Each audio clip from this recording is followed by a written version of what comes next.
The conference room at Halleridge Partners looked like every other downtown Denver glass box that pretended money was a personality. Walnut table, mountain view windows, chilled water that tasted like nothing. The only difference was the document stack in the center, clipped and tabbed, thick enough to feel like a verdict.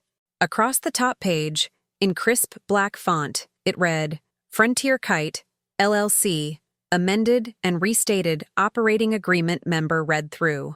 April 12th. I was the only woman in the room, and the only person whose name wasn't embroidered on a Patagonia vest.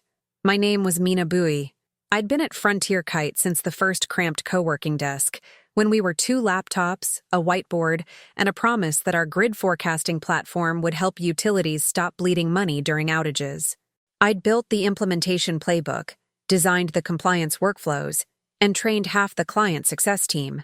I was also 6 months pregnant, and my health insurance, my prenatal specialist, my blood pressure medication, the high-risk monitoring my doctor insisted on, ran through this job. My husband wasn't in the picture anymore. He'd vanished as neatly as a deleted calendar invite after the ultrasound confirmed we were having a girl. My parents lived in Houston, and my mother's advice was always the same. Keep your head down, keep your job, don't make powerful people angry. I'd tried that. Then I learned powerful people don't need a reason. Rylan Cormack, Frontier Kite's CEO, sat at the head of the table like he'd paid to be there twice. He was tall, broad-shouldered, with that smooth confidence that makes investors laugh at mediocre jokes. He'd been hired after our seed round. Professionalize the company, the board said. Meaning, replace the messy reality of the builders with someone who looked good on stage. He looked at the operating agreement like it belonged to him by divine right. Then he looked at me. His smile was bright and empty. Everyone ready? We'll do the member read-through, then signatures. Then we can all go celebrate like adults. He said adults the way he said everything, as if he was the only one in the room. The lawyer from Halleridge, a compact man named Evan Shore, cleared his throat and slid his glasses up his nose. This is a standard read-through. If there are questions on membership interests, capital accounts, distributions, Rylan's hand lifted, a casual stop sign. Let's not waste time. We're aligned. Evan's eyes flicked briefly toward me, then away, like he'd learned quickly where not to challenge. The board observer on speakerphone crackled. A second investor rep sat near the far end, silent, watching everything like a chessboard. Rylan flipped the document open, tapped the first page, and spoke with the kind of easy contempt that only comes from knowing HR will call his cruelty direct communication. Before we start, housekeeping. There's an outdated cap table assumption floating around. He turned the first page toward the room, then placed his finger on a list of members. 3 names. His, our original founder, Callum Reyes, and our CFO, Trevor Holt. Not mine. It took my brain a second to accept what my eyes were seeing, like looking at your own obituary. I leaned forward, calm enough to feel strange. My membership interest is missing. Rylan didn't even pretend to be surprised. It's not missing. It's corrected. The room went very quiet, the way it does when people realize they're about to witness something ugly but don't want to be responsible for stopping it. Evan shifted in his chair. The investor rep's pen paused. My equity grant was approved, I said, voice level. 6%, vesting since last July. It's in the board minutes. Rylan's smile widened like he'd been waiting for me to say the number out loud. 6%. Listen to that. You'd think we were talking about a Nobel Prize. I held his gaze. We're talking about what I earned. Rylan leaned back, laced his fingers behind his head, and let his eyes drift down to my stomach in a way that made my skin crawl. Mina, you're not a founder. You're not a member. You're an employee. I'm the one who built the compliance engine that got Excel to sign a 3-year, I replied. That contract was $4.6 million. Rylan's lips twitched. And we paid you a salary for it. My pulse stayed steady because I'd learned that if you let men like him drag you into emotion, they call you unstable and write it into a memo. The agreement you circulated in February listed me as a member, I said, with a capital account and a distribution share. Rylan tapped the page. And this one doesn't. Evan's voice came soft, cautious. Rylan, There was an earlier draft. Rylan cut him off without looking. Drafts don't matter. Final does. Then he turned fully toward me, letting the room see he was enjoying it. You know what the problem is, Mina? You're confused about your place because people let you sit too close to grown-up conversations. A few people flinched. Nobody spoke. I kept my hands flat on the table. Explain why my name was removed. Ryland's smile sharpened into something that finally showed teeth. Because you're a risk. A risk? My voice didn't rise. I've never missed a deliverable. Ryland shrugged. You're pregnant. You're going to disappear, and you've been difficult. Difficult meant I'd questioned his decision to push a rushed billing change that our utility clients had warned would violate procurement rules. Difficult meant I'd refused to approve reimbursements labeled client dinners that were clearly his weekend tabs. I didn't say that here. Not yet. I'm taking maternity leave, I said evenly. Not vanishing. Rylan leaned forward, voice dropping into that intimate cruelty people use when they want a sentence to stick forever. Let's be honest, he said. You're lucky you're even still here. Your visa paperwork, your benefits, your situation. His eyes flicked to my stomach again. If you wanted a future, you should have planned it better than getting pregnant in the middle of a funding cycle. The air in the room turned thin. I'd been a permanent resident for 2 years, but he didn't care what was true. He cared what would scare me. He cared about reminding me he could threaten things that mattered. He continued, louder now, performing for the room. You want to play partner? Partners don't come with maternity schedules and doctor notes. Partners don't turn into liabilities. Then he delivered the line he must have rehearsed, the one that made my face go cold. You're not a member, Mina. You're a temporary employee with a permanent attitude. I heard someone inhale sharply. Evan's gaze dropped to the papers like he wanted to disappear into them. Callum, our original founder, looked like he might speak, then didn't. I watched him choose his own safety over mine in real time. HR, Kara Lintz, sat near the door with a company-branded notebook open, eyes down, hands still. She'd been in every culture meeting where Ryland's behavior was called high standards. She didn't look up now, either. What happens to my equity? I asked, calm enough to feel unreal. Ryland's smile returned, satisfied. There is no equity. There's a discretionary bonus pool.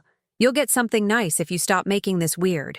The word nice hit me like an insult because my bonus was already in writing. Last quarter, when we closed the XL contract and hit the SLA milestones, I'd received an email from Ryland himself. $45,000 retention bonus, payable after the Series B close, in recognition of extraordinary contribution. That money was my maternity cushion. Rent was $2,020 for my 2-bedroom in Sloan's Lake. My out-of-pocket max was $6,500. My daycare deposit waitlist fee alone was $1,200. I had every dollar allocated like sandbags against a flood. Rylan was trying to rewrote it like it was his tip jar. I want the bonus letter honored, I said. Rylan laughed, a short burst meant to signal power. You're adorable. Then, as if he couldn't resist twisting it, he added, You really think you can afford to fight me? The investor rep's eyes flicked up, quick. Rylan turned to Evan, as if I'd already been reduced to background noise. Read it. Evan opened his mouth, hesitated, then began in a measured voice. Section 2.1. Members. The members of the company are... I interrupted, still calm. Objection. Ryland's head snapped toward me. This isn't court. It's a contract reading, I said. And I'm not agreeing to be erased. Ryland's smile went flat. You're not a party to this agreement. That's the dispute, I replied. Kara from HR finally looked up, just long enough to give me a warning stare. Don't. Ryland leaned back again, arms spread like he owned oxygen. Here's what's going to happen. Evan reads. We sign. You go back to your desk and do your job until you go on leave. If you behave, you'll get a small bonus. If you don't, he let the sentence hang, then finished it softly, deliberately. You can pack your things before the end of the day. My baby shifted inside me like she felt the threat. I glanced at Callum once. He stared at the table, and that was when something in me settled. Not rage, not panic. A clean, cold understanding. Nobody in this room was going to save me. If I didn't protect myself, I'd lose the equity, the bonus, the insurance, and my name would be rewritten into a cautionary tale about unreliable employees who couldn't handle the pace. So I did what I'd learned to do over years of being underestimated. I stopped trying to persuade the bully and started documenting the system around him. "I'm requesting a pause," I said. "I want counsel present." Rylan laughed again, louder. "Counsel? Mina, please. You're not paying lawyers. You can barely pay for maternity pants." It was cruel and sharp and designed to make the room laugh with him. A couple people shifted like they might. Nobody did. The silence was its own indictment, but it didn't stop him. Rylan's voice went even lower, poisonous. "You should be grateful I'm not cutting you entirely. You're about to be a single mom. The market doesn't pay for feelings." That one hit so hard my vision narrowed for a moment. He knew. He'd found out somehow. Like he found out everything he could weaponize. I breathed in slowly and stood, careful with my balance. "If you're removing my membership interest, put it in writing with the reason and the board authorization." Rylan's eyes narrowed. "Sit down." I didn't. Evan's voice came tentative. "Rylan, for governance purposes?" Rylan snapped. "Evan, read." Then he looked at me and smiled like he was about to enjoy the moment I broke. "Last warning," he said. "Sit down, or you're done." Kara from HR stood halfway, as if ready to escort me like I was a disruption instead of a person whose future was being stolen in broad daylight. I met Rylan's eyes. "Then I'm done." The room froze. Rylan blinked, surprised that I'd chosen the cliff over the leash. Then his face hardened into something satisfied. "Great," he said. "Effective immediately. Terminated for insubordination."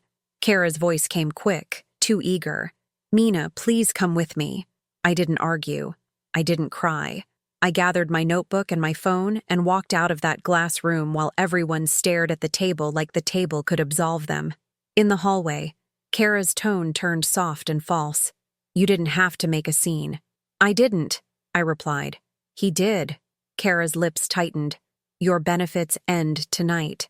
I nodded once, like I'd expected it, because I had. That afternoon was a blur of deactivated badges and boxed desk items. A security guard avoided my eyes. Kara handed me separation paperwork and a COBRA packet estimate that made my stomach drop. $1,396.18 a month. "Sign acknowledging receipt," she said, pen poised. "I'm not signing anything without review," I replied. Kara's voice went cold. "You think you're smarter than everyone." "I think you're complicit," I said quietly. Her eyes widened, then flattened. "Good luck." I walked out into the Denver sun with a cardboard box and a baby pressing against my ribs like a heartbeat borrowed from the future. That night, I sat at my kitchen table long after dark, the city outside my window shimmering with distant traffic. I didn't spiral. I didn't scroll job boards in a panic. I didn't text anyone for reassurance. I opened a folder on my laptop that I'd been adding to for months, quietly, without telling a soul at Frontier Kite. It wasn't revenge. It was survival. Because the first time Rylan asked me to move fast on something that felt wrong, an expense reimbursement for $9,170 labeled client engagement with no client listed, I'd felt that instinctive warning, the kind that comes when you've spent years watching people in power treat policies like suggestions. I'd asked for backup. He'd replied with 2 words, "Just process." After that, every time he pushed, I saved what mattered. The email thread, the PDF, the board deck version history, not stolen data, not trade secrets. My own correspondence and governance documents I had lawful access to in my role. I saved the equity grant approval email from Callum. I saved the cap table snapshots from February and March. I saved Rylan's bonus letter promising $45,000 upon Series B close. I saved the Slack messages where he called me dead weight because I wouldn't stop acting like legal. I also did one other thing, starting in January, after he'd cornered me in the kitchen and told me, smiling, that pregnancy was a productivity disease. Colorado is a one-party consent state. When he started pushing me to clean up language in a board update about a delayed audit, I protected myself the only way I could. I recorded conversations where he gave instructions he'd later deny. I didn't tell anyone, not even Callum, Because the moment you reveal you're prepared, people like Rylan change tactics. For 2 weeks after my firing, Frontier Kite moved fast, because that's what companies do when they think they've eliminated the problem. They sent me a letter from outside counsel claiming I had no ownership interest and reminding me of confidentiality obligations. They offered me $7,500 in exchange for signing a release and voluntary resignation, as if they could buy the truth at a discount.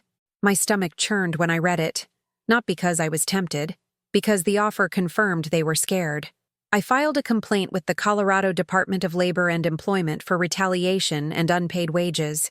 I'd been working 50-hour weeks without proper classification adjustments. I filed for unemployment, and then I did something that felt like stepping onto ice. I contacted an attorney who specialized in startup equity disputes and fiduciary duty. Her name was Sahana Iyer. She didn't ask me how I felt. She asked me what I had. When I sent her the equity approval email and the cap table showing my interest, she replied with one line: "Do not sign anything. Do not speak to their counsel. We'll respond." The partners' agreement reading happened again 3 weeks later. Frontier Kite was closing Series B, and the investors required the operating agreement to be finalized with member signatures. Rylan thought he could simply complete the circle without me, erase me on paper, and nobody would question it. What he didn't anticipate was that Sahana had secured a temporary restraining order request based on the evidence that my membership interest was being stripped without board approval. And she'd served notice to Halleridge and the audit committee that any agreement signed under dispute could be voidable. Clean, procedural, unglamorous. Exactly how real leverage is built. They rescheduled the read-through for May 8th at Halleridge's office to clarify governance. Translation: to contain the mess. I arrived alone again, pregnant belly under a tailored blazer, a folder in my bag that felt heavier than paper should. I didn't bring friends. I didn't bring family. I brought what mattered. Rylan was already there, seated, perfectly composed, wearing a smile that looked too practiced. Callum was there too, quieter than ever. Kara from HR sat near the door again, like a loyal shadow. The investor rep was present, expression unreadable. And this time, a different lawyer stood near the window, not from Halleridge. Sahana Iyer. Calm, precise, eyes sharp enough to cut through theater. Rylan's gaze flicked to her, irritation flashing. Then he recovered his smile and turned it on me like a weapon. "Well," he said lightly, "you found someone to take your money after all." Sahana didn't react. She didn't have to. I didn't either. Evan Shore cleared his throat, visibly tense. "We're here to complete the read-through. There have been questions about membership interests. We'd like to resolve those before signatures." Rylan leaned forward, voice smooth. "There's nothing to resolve. Mina was an employee. She was terminated. She has no standing." Sahana stepped forward half a pace, but she didn't speak yet. She let him talk. Let him commit. Rylan continued, warming to his own confidence. "We're not rewriting contracts because someone got emotional. This is business." He slid the amended agreement across the table again. 3 names. Not mine. His smile widened as he looked at me. "This time, try not to interrupt. You're not part of the deal." My hand stayed steady as I opened my folder and took out a single page. 1 page only. I placed it on the table without a flourish. It was the February cap table snapshot, exported from our board portal, showing my membership interest and vesting schedule, and a board consent PDF approving my grant, digitally signed by Callum and 2 investors. Rylan stared at it for a fraction of a second, then laughed, dismissive. "Old draft. Not binding." Sahana finally spoke, voice quiet but carrying. "It's not a draft. It's a board-approved consent. And we have the portal audit log showing when it was uploaded and accessed." Rylan's smile tightened. "She's not a member. I'm the CEO. I decide." That was when Evan Shore's expression changed, like a man realizing the room he thought he controlled had different rules. But the line that mattered didn't come from Evan. It came from another voice at the doorway. A third attorney had entered without fanfare. Older, silver hair, a badge clipped to his belt. He wasn't smiling. He wasn't there to negotiate. He walked in, set a thin envelope on the table, and looked directly at Rylan Cormack. "Mr. Cormack," he said calmly, I'm Martin Keene, counsel for the Series B lead. I'm here on behalf of the audit committee. Ryland's smile faltered. Why is the audit committee? Martin's eyes didn't move. Because we reviewed the materials Ms. Bowie's counsel submitted, and because your authority is not what you believe it is. Ryland tried to laugh, but it came out thin. I'm the CEO. Martin opened the envelope and slid a document across the table. 1 page, clean, brutal in its simplicity. Board resolution. Removal of CEO. Effective May 7, 6 p.m. The air went dead. Ryland stared at the paper like it was a prank written in a language he couldn't read. Martin's voice stayed steady, almost gentle. Sir, you have no rights here. You are not authorized to execute this operating agreement, modify member interests, or represent Frontier Kite in this closing. Ryland's throat bobbed. This is illegal. Martin didn't blink. Your employment agreement allows removal by majority vote. The vote occurred yesterday. You were notified by email and certified mail. Ryland's eyes snapped to Evan, then to Callum, then to Kara, looking for someone to tell him it wasn't real. Callum's face had gone pale. Kara's mouth was slightly open, frozen. And in that silence, clean, absolute, I delivered my one sentence, the one that flipped the last piece of power in the room. I also forwarded the recordings of you instructing me to falsify board updates and erase my equity to the audit committee 2 weeks ago. Ryland's head turned toward me slowly, as if his neck had become stiff. For the first time, his eyes didn't hold contempt. They held panic. Martin Keene nodded once, as if confirming what everyone else was only now catching up to. Which is why the forensic review is already in motion. Ryland stood abruptly, chair scraping hard. You can't do this to me. Sahana's voice was calm. You did it to yourself. Ryland's gaze snapped to me, desperate and furious at the same time. You were an assistant, a coordinator. You think you can ruin me? I kept my voice low, steady. I think you underestimated the person who kept your paper trail. The room didn't erupt. It didn't need to. The collapse was quiet, like a bridge giving way at a single critical joint. Martin Keene spoke again. Ms. Bowie's membership interest will be restored to the agreement as previously approved. The bonus letter will be honored as contractual consideration tied to closing conditions, and any attempt to retaliate further will be treated as additional evidence of misconduct. Ryland's mouth opened, then closed. He looked around the table at the people who had nodded along when he erased me, and he finally understood what it felt like to be disposable. The aftermath wasn't a movie scene. It was a series of emails labeled litigation hold, calendars full of interviews, IT access logs frozen in place like fossils. Frontier Kite issued a bland internal memo about leadership transition and alignment with governance standards. The investors brought in a forensic accounting firm. Expense reimbursements were reclassified. Vendor contracts were audited. When the dust settled, Ryland didn't walk into another CEO job with a shiny title. He left with lawyers, a separation agreement, and the kind of reputational stain that travels quietly but permanently in investor circles. Kara from HR resigned before the quarter ended. Callum apologized to me in a hallway one afternoon, eyes red, voice small. I should have said something. I didn't let myself soften into forgiveness that would cost me again. You should have, I replied, but I didn't need you to. My bonus hit my account the week after closing. $45,000 minus taxes. Enough to clear my medical bills, secure childcare, breathe. My equity was restored in the operating agreement, 6%, vesting intact, with my name printed where it belonged. Not as a favor, but as a fact. I didn't just win money. I took a seat in the system that had almost erased me. The new CEO, an interim at first, then permanent, asked me to stay, not as a coordinator, but as head of implementation and compliance. Reporting line changed. Direct access to the audit committee. Real authority, not proximity. I accepted, not because Frontier Kite suddenly became a fairy tale, but because I was done leaving rooms to people who thought my pregnancy made me weak. When my daughter was born that summer, I held her in the quiet hospital light and thought about Ryland's voice calling me a temporary employee with a permanent attitude. I thought about how easily a powerful man had tried to rewrite my name out of existence with one red line. And I promised my daughter something simple.